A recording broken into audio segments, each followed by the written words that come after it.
Shalom Bapak Ibu Saudara sekalian, sepanjang bulan ini, di bulan Juni ini kita berbicara tentang sebuah topik yaitu The Believers. Bagaimana cara hidup orang-orang percaya di dalam juga berjalan bersama-sama dengan Tuhan.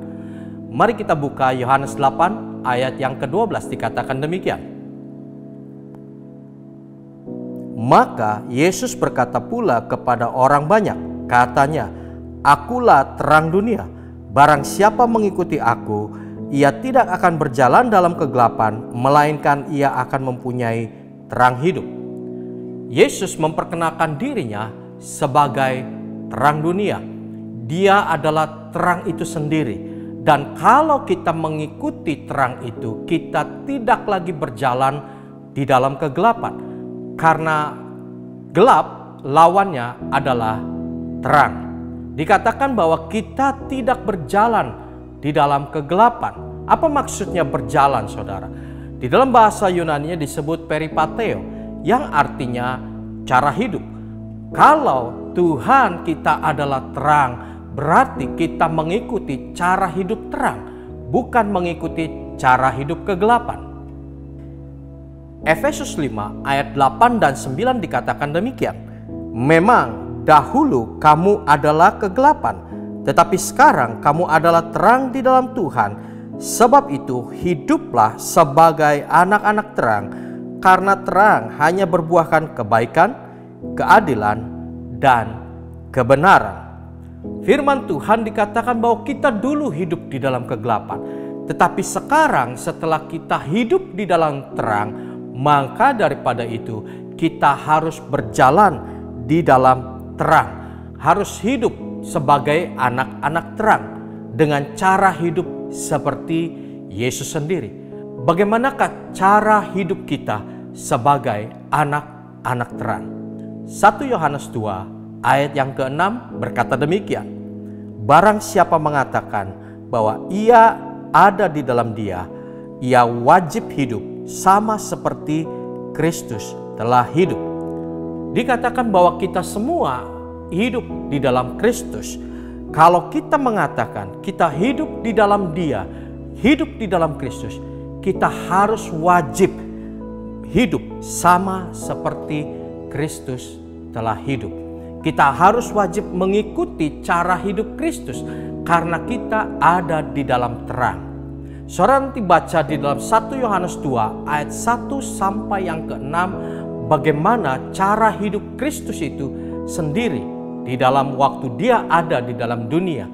Dikatakan demikian, saudara, di ayat yang pertama, "Anak-anakku, hal ini kutuliskan kepada kamu supaya kamu jangan berbuat dosa.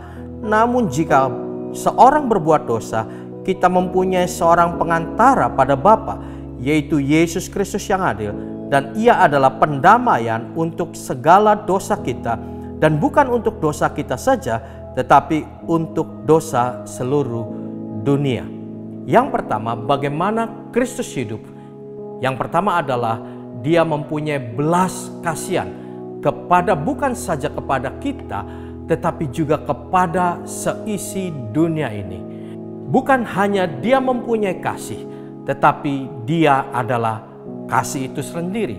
Dia menjadi pendamaian antara kita dengan Bapa kita, sehingga kita diterima oleh Bapa kita. Dia memberikan hidupnya, nyawanya untuk kita semua. Yang pertama adalah Dia mempunyai belas kasihan. Yang kedua, dikatakan di ayat 3 sampai yang ke-5, "Dan inilah tandanya bahwa kita mengenal Allah, yaitu jikalau kita menuruti perintah-perintahnya. Barang siapa berkata, aku mengenal Dia, tetapi ia tidak menuruti perintahnya, ia adalah seorang pendusta, dan di dalamnya tidak ada kebenaran. Tetapi barang siapa menuruti firman-Nya, di dalam orang itu sungguh sempurna kasih Allah. Dengan itulah kita ketahui bahwa kita ada di dalam Dia." Cara hidup yang kedua yang kita harus ikuti seperti Yesus, yaitu Dia taat kepada kebenaran. Yesus sudah mati di tengah-tengah kita. Yesus mati di dalam hidup kita. Kitab Filipi berkata bahwa Dia taat sampai mati, bahkan sampai mati di kayu salib. Walaupun tidak enak buat daging dia, tetapi dia tetap taat kepada kebenaran. Jadi saudara, dua hal ini yaitu cara hidup Kristus. Yang pertama adalah dia mempunyai belas kasihan yang cukup tinggi. Dan yang kedua adalah dia taat kepada kebenaran. Pertanyaan diskusi untuk komsel kita minggu ini adalah yang pertama, apakah kita masih punya belas kasihan kepada orang lain, kepada orang-orang yang mungkin kesusahan di tengah-tengah kita, ataukah kita tidak punya belas kasihan? Kita diskusikan hal itu di tengah-tengah kita. Dan yang kedua adalah, apakah kita masih taat kepada kebenaran ataukah tidak? Kalau kita seringkali tidak taat kepada kebenaran, mari kita mau hidup kita taat kepada kebenaran.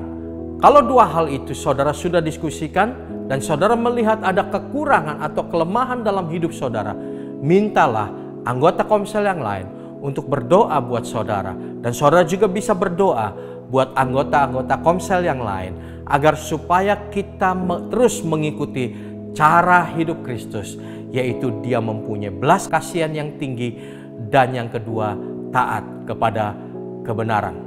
Selamat berdiskusi. Tuhan Yesus memberkati saudara.